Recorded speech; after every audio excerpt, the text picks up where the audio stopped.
Una de las cosas principales de las que se habla cuando se habla o se enseña, cuando se habla de Sócrates o cuando se enseña el pensamiento de Sócrates es el método socrático.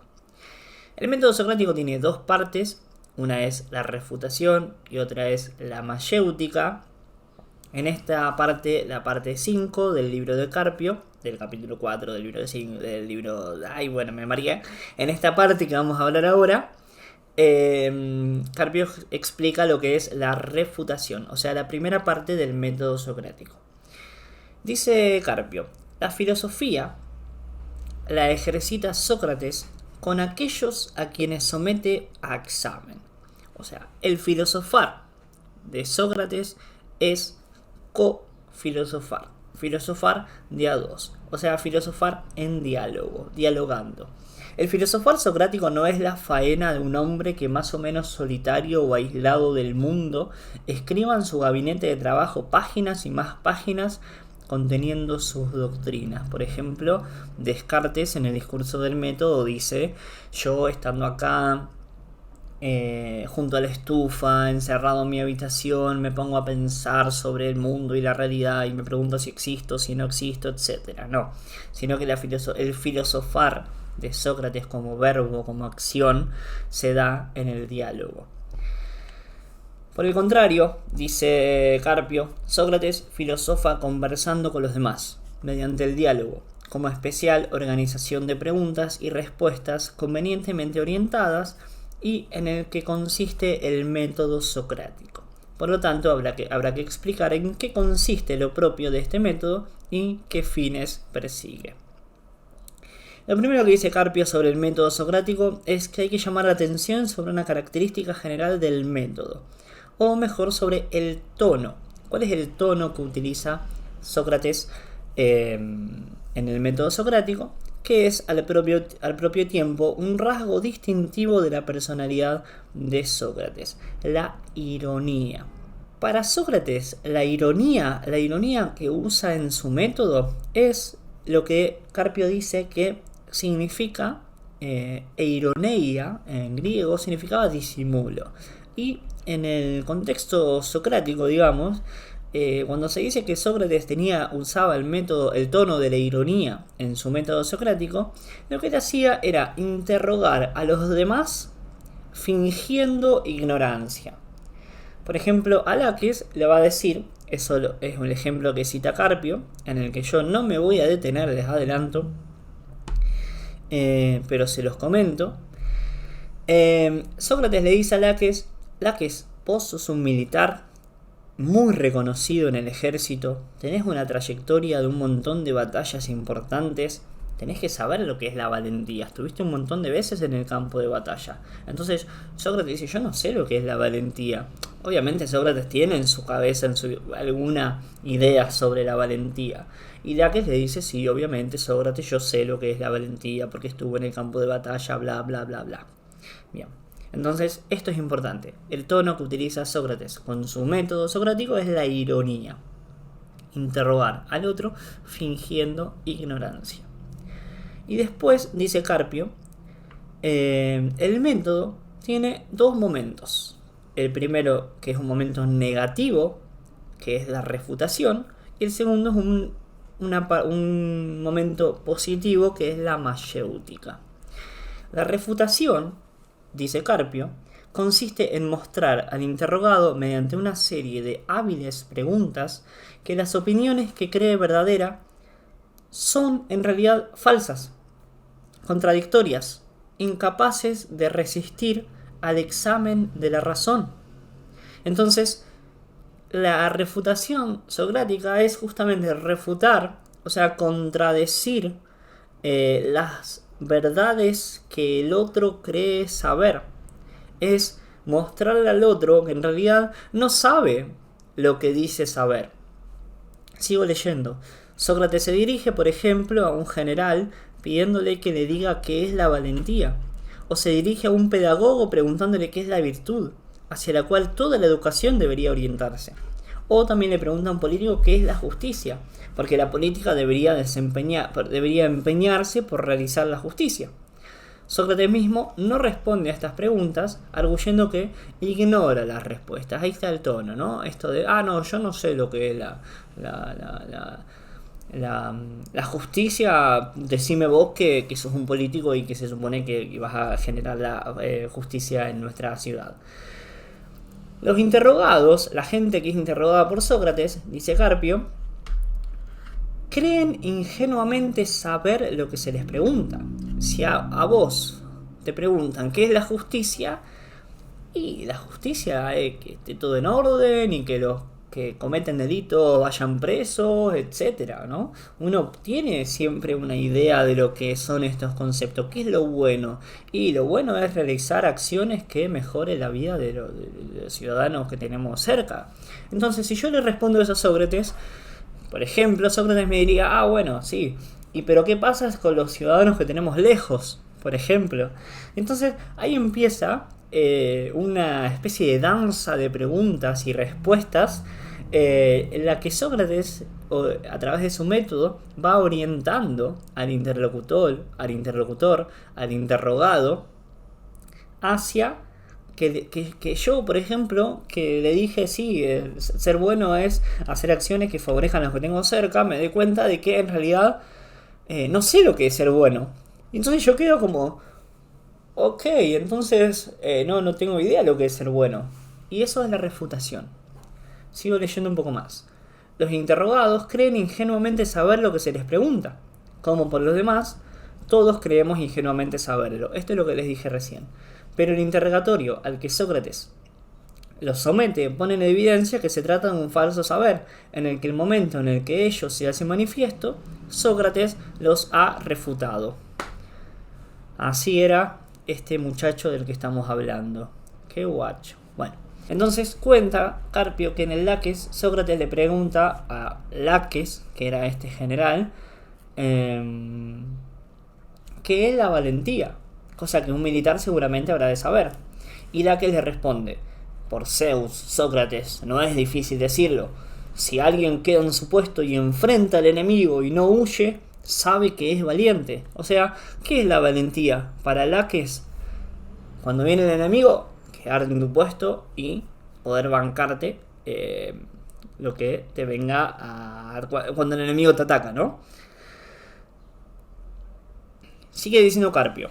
Sin duda, el soldado al que se refiere Laques es valiente, pero Sócrates observa que no se trata más que de un ejemplo, y que hay muchos otros casos de valentía diferentes, como el caso de los guerreros escitas que luchaban retrocediendo, fingían retroceder para atacar al enemigo por otro lugar. Avanzaban a caballo, lanzaban sus flechas y luego rápidamente volvían grupos y desaparecían. Entonces, a través de este ejemplo, fíjense el conocimiento de cultura general que tenía Sócrates también, le muestra a Laques que la definición o la respuesta que él dio sobre qué es la la valentía, no es suficiente. Quizás no está errada, porque obviamente Sócrates dice, sí, alguien que resiste en su puesto y que no tiene miedo es valiente. Pero ¿qué pasa si luchas retrocediendo? Entonces, Sócrates le muestra a Laques que no pudo definir bien cuál es el concepto de valentía. Por eso, repito lo que dije al principio del video, el capítulo se llama El descubrimiento del concepto. Lo que Sócrates quiere hacer es que Laques pueda explicar satisfactoriamente cuál es el concepto de valentía, cosa que en una primera instancia no puede, y para eso usa el método socrático. Leo un poquito más de esto. Y está claro también que en estos casos son ejemplos de valentía, de modo que ya hay aquí una contradicción, porque en un caso se dice que la valentía consiste en resistir a pie firme, en el otro consiste en retroceder. Entonces, esa contradicción Laques la tiene que admitir, y por lo tanto lo que ha dicho es insuficiente. Me voy a saltear 2 páginas, 3 páginas para llegar a la última parte de la quinta parte, que habla sobre la refutación, para terminar con la idea de qué es la refutación. Todas las otras páginas que me salteo son el análisis y también la cita del texto de Platón, el Laques, pero bueno, ya les digo, si les interesa tienen el texto ahí para ir a buscarlo. Leo lo que dice Carpio al final como conclusión de la parte 5. Dice: estos pocos pasajes del Laques, los que él cita, bastan para hacerse una idea relativamente adecuada de la refutación.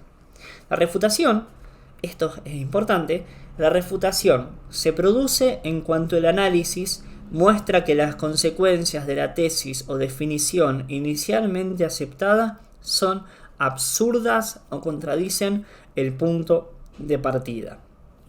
La valentía, por un lado, que primeramente se había dicho que debía ser algo hermoso, resulta fea por no ser sensata. O sea, en el transcurso del diálogo, Sócrates demuestra a Laques habrá dicho que la valentía era algo hermoso y Sócrates le muestra, bueno, pero puede ser fea también la valentía. Entonces, Laques le podría haber dicho a Sócrates, bueno, pero nada de lo que yo te digo te convence.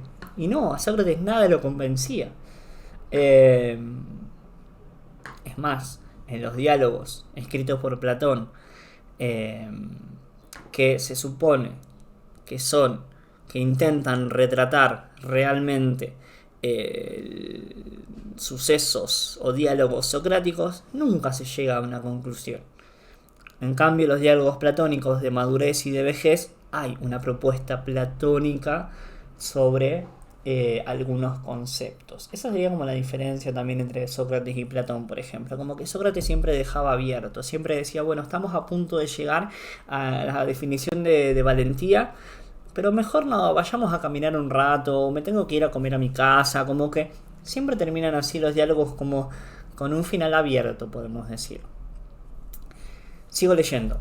Por otro lado, ocurre que, si bien se había sentado que la valentía es un acto acompañado de sensatez o de inteligencia, resulta insensata, puesto que parece más valiente, en el ejemplo, un soldado que menos uso hace de su inteligencia. Hay que ver bien la cita que saqué a Carpio, pero fíjense las conclusiones a las que llega. Sigo leyendo. El procedimiento de refutación, entonces, consiste en llevar al absurdo la afirmación del interlocutor mediante una serie de conclusiones legítimas. Se pone de relieve el error o la contradicción que aquella encierra, aunque a primera vista no lo parezca.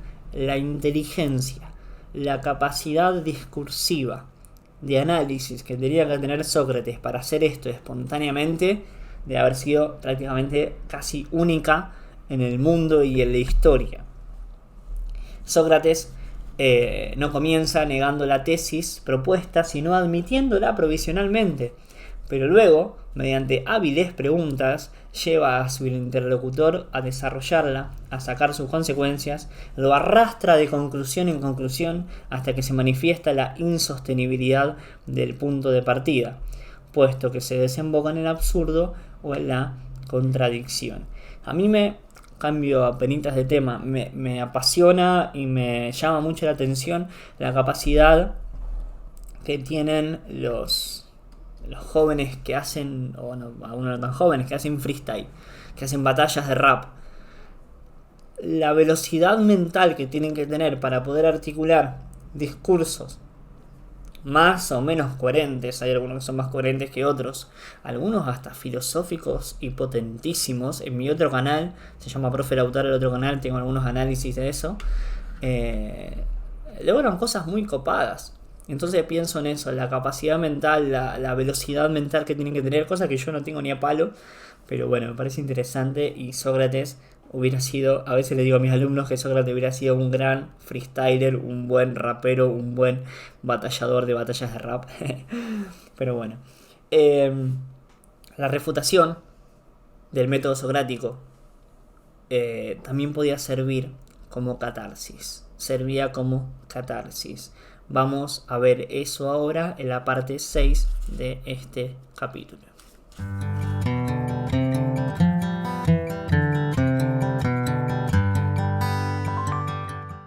Entramos a la parte 6, que tiene como título La refutación como catarsis, y empieza diciendo Carpio: cuando el interrogatorio de Sócrates llega al punto en el que se hace evidente la insostenibilidad de la definición de Laques, o sea, Laques, expresa de un modo muy vivo el estado de ánimo, la perplejidad y la desazón en que se encuentra. Me imagino a Laques ahí todo triste y lloviendo y todo perrito mojado diciendo: no estoy acostumbrado a esta clase de discursos, Sócrates. En verdad me irrita verme tan incapaz de expresar lo que pienso, pues creo que tengo el pensamiento de lo que es la valentía, pero se me escapa, no sé cómo. De manera que mis palabras no pueden llegar a captarlo y a formularlo. Acá Carpio rescata esta sensación de perplejidad y de decepción. Y si aparentemente Laques era un tipo bastante honesto, bastante bueno, y se llevaba bien con Sócrates, pero imagínense que Sócrates hacía esto con gente con la que se llevaba mal, o gente que no lo quería a Sócrates. Entonces, obviamente que les iba a caer mal. Después, en otro diálogo platónico, dice Carpio, en el Menón, el personaje que da nombre a la obra expresa en cierto momento el mismo estado de ánimo en el que se encontraba Laques. Menón acaba de ser refutado y entonces observa: Sócrates, había oído decir antes de encontrarte que tú no haces otra cosa sino plantearte dudas y dificultades y hacer que los demás se lo planteen. Entonces ya era conocido Sócrates por hacer esto, por generar estos estados de ánimo o esta perplejidad en los interlocutores con los que él hablaba. Estas palabras, dice Carpio, reflejan bien lo que hemos llamado el carácter problematicista del filosofar socrático. Esto ya lo vimos al principio del video, cuyo objeto, o sea, el objetivo de Sócrates era sembrar dudas, hacer que los demás piensen piensen, en lugar de estar convencidos y contentos de saber lo que en realidad no sabían. Y Menón, en ese diálogo, esto lo agrega Carpio, dice: si me permites una broma, Sócrates, te diré que tanto por tu aspecto como por otros respectos me pareces muy semejante a ese chato pez marino llamado Torpedo, pues entorpece súbitamente a quien se lo acerca y lo toca, y tú me parece que ahora has producido en mí algo semejante. Verdaderamente se me han entorpecido el alma y la boca, y no sé qué responderte. Pobre Menón, imagínense que lo vea Sócrates como este pez, como un pez torpedo que entorpece a los que tiene cerca.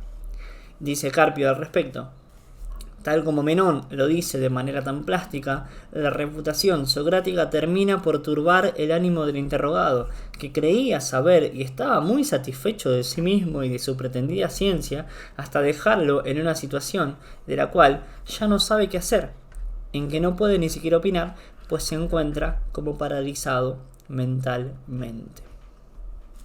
Pero dice Carpio: ¿qué se proponía Sócrates al conducir a los interrogados a ese estado de turbación? ¿Qué fin buscaba Sócrates con la refutación? Después dice, cosa que se creía que Sócrates buscaba ridiculizar, molestar, ofender a las personas con las que hablaba. Carpio dice que no se debe creer esto, no se debe creer que quisiese poner en ridículo las opiniones ajenas o burlarse de aquellos con quienes discutía. En muchos casos dice que el procedimiento envuelve una buena dosis de ironía, pero de todas maneras no se trata de un juego intelectual ni de una burla, en palabras de Carpio al menos. Por el contrario, y a pesar del humor con la que lleva a cabo Sócrates, hombre que conoce todas las debilidades humanas y las comprende, y acá vamos a lo importante, la refutación es una actividad perfectamente seria. Más aún, se trata de una actividad no solo lógica o gnosiológica, sino primordialmente moral. O sea, la refutación es una actividad moral, pues la meta que la refutación persigue es la purificación, por eso la catarsis, la purificación o la purga que libra al alma de las ideas o las nociones erróneas. Para Sócrates, la ignorancia y el error equivalen al vicio, a la maldad. Solo se puede ser malo por ignorancia. Esto es lo que les decía al principio del video. Porque quien conoce el bien no puede sino obrar bien. Por lo tanto, quitarle a alguien las ideas erróneas equivale a una especie de purificación moral. Entonces, la refutación es una catarsis porque limpia, porque purga, porque hace que el interrogado elimine de sí mismo las respuestas que creía saber y que eran falsas, según Sócrates, ¿no es cierto? Pero bueno, esto es importante. La refutación sirve como catarsis, como una purificación, como una limpieza del alma de las opiniones falsas. Sigo leyendo a Carpio, que dice: quien tiene el alma llena de errores, vale decir, quien tiene su espíritu contaminado por nociones falsas, no está en condiciones de admitir el verdadero conocimiento, para poder asimilar adecuadamente la verdad. Es preciso que previamente se le hayan quitado los errores, que se haya liberado, purificado o purgado el alma, que se le haya sometido a la catarsis. O sea, para poder conocer verdaderamente una cuestión, algo, o para poder llegar al conocimiento del concepto, diría Sócrates, es necesario que antes te limpies, te purgues, hagas la catarsis de los malos conocimientos o de los conocimientos imperfectos. Para eso sirve la refutación. En el diálogo mencionado dice Sócrates lo siguiente,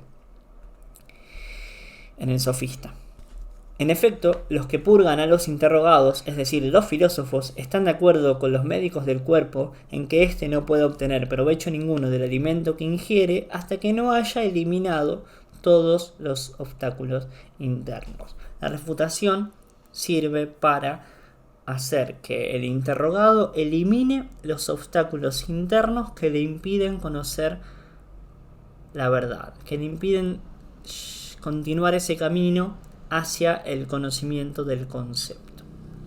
Más adelante dice Carpio: de manera semejante a lo que ocurre con el cuerpo sucede con el espíritu. Según Sócrates, mientras esté infectado de errores, mal podrá aprovechar las enseñanzas por mejores que éstas sean. Entonces, para poder aprender algo bueno, algo que le haga bien a nuestro cuerpo y a nuestra mente, tenemos que limpiarnos antes de los conocimientos malos que tenemos, de los errores de los cuales estamos infectados, en teoría, ¿no? Se hace preciso entonces purgarlo, purificarlo de las falsas opiniones, que no son sino obstáculos para el verdadero saber. La refutación hace, pues, que el refutado se llene de vergüenza por su falso saber, pobre, y reconozca los límites de sí mismo. Solo merced a este proceso catártico de resonancia, no solo médica, sino también religiosa, puede colocarse al hombre en el camino que le conduzca al verdadero conocimiento. Eso es lo que les decía recién. Tan solo el reconocimiento de la propia ignorancia puede constituir el principio o el punto de partida del saber realmente válido. Lo mismo que dice Carpio lo dije yo hace un minuto. Repito, porque es importante. Tan solo el reconocimiento de la propia ignorancia, haberse limpiado de los falsos conocimientos, puede constituir el principio o el punto de partida del saber realmente válido. Vamos a pasar ahora al segundo momento del método socrático, que es esta palabra difícil, que es la mayéutica.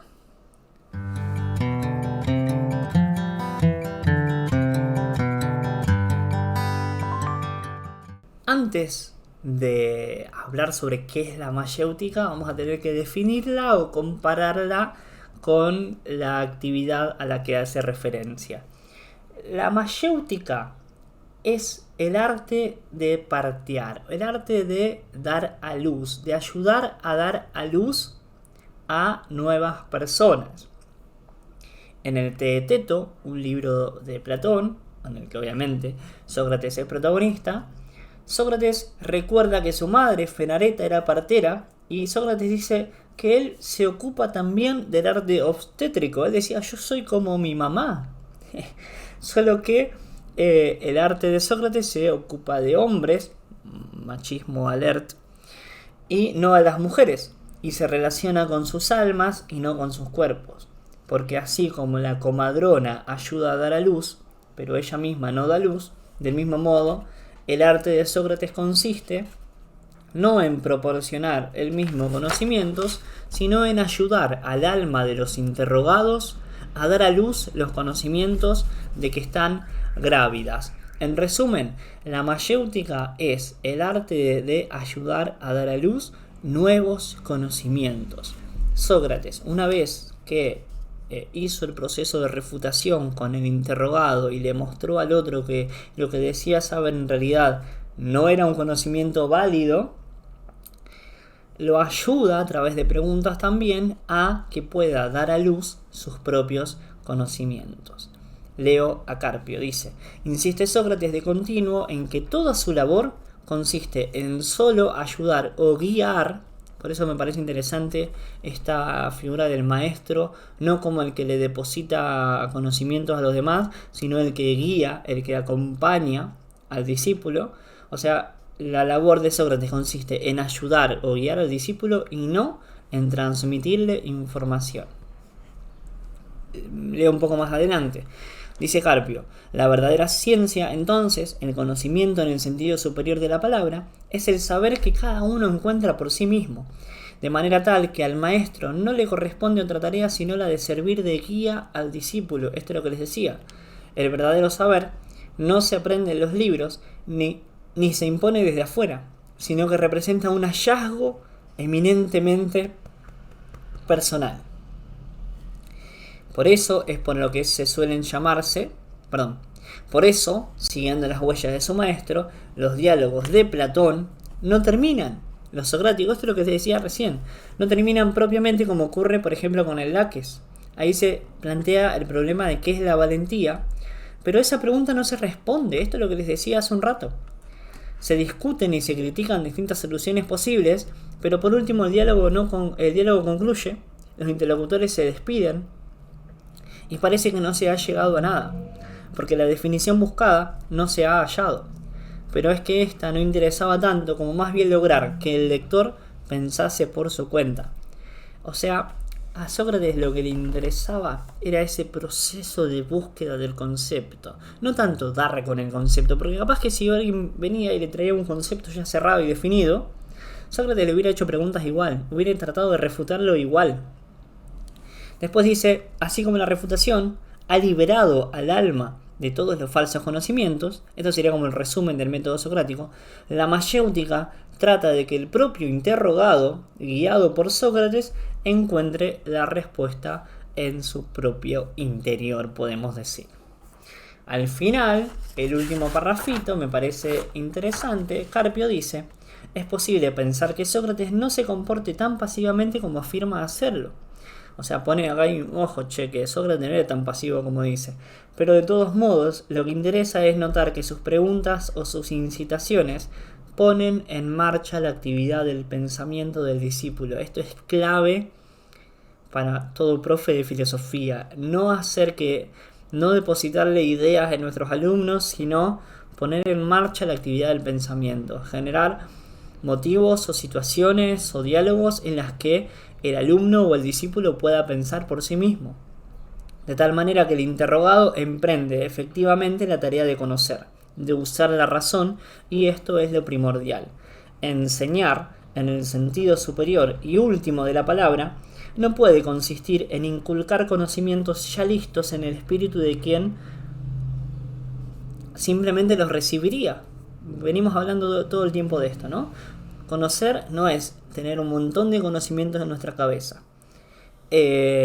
sino más una actitud ante la vida, ¿no es cierto? De decir, bueno, primero voy a reconocerme humilde en mi aspecto cognitivo, primero voy a decir, bueno, sé que no sé, siguiendo a Sócrates, y después puedo empezar un proceso de limpiar los conocimientos que yo considero que son erróneos o que son impuestos desde afuera, para poder generar esa mayéutica, ese despertar o ese desenvolvimiento de las verdades ocultas que tenemos dentro nuestro. Enseñar, en el sentido superior y último de la palabra, dice Carpio, no puede consistir, en inculcar conocimientos ya listos en el espíritu de quien simplemente los recibiría. Ya lo leí esto. No puede ser una enseñanza puramente exterior, sino preparar. O sea, enseñar en sentido socrático es preparar e incitar el espíritu para el trabajo intelectual y para que se esfuerce por su solución. El maestro no representa más que un estímulo y el discípulo, en cambio, debe llegar a la conclusión correcta mediante su propio esfuerzo y reflexión. Me encanta esta idea socrática del proceso de enseñanza y aprendizaje, que el maestro no tiene que inculcarle el conocimiento a su alumno, sino poner en marcha la actividad del pensamiento, hacer que el alumno o el discípulo pueda empezar a pensar por sí mismo.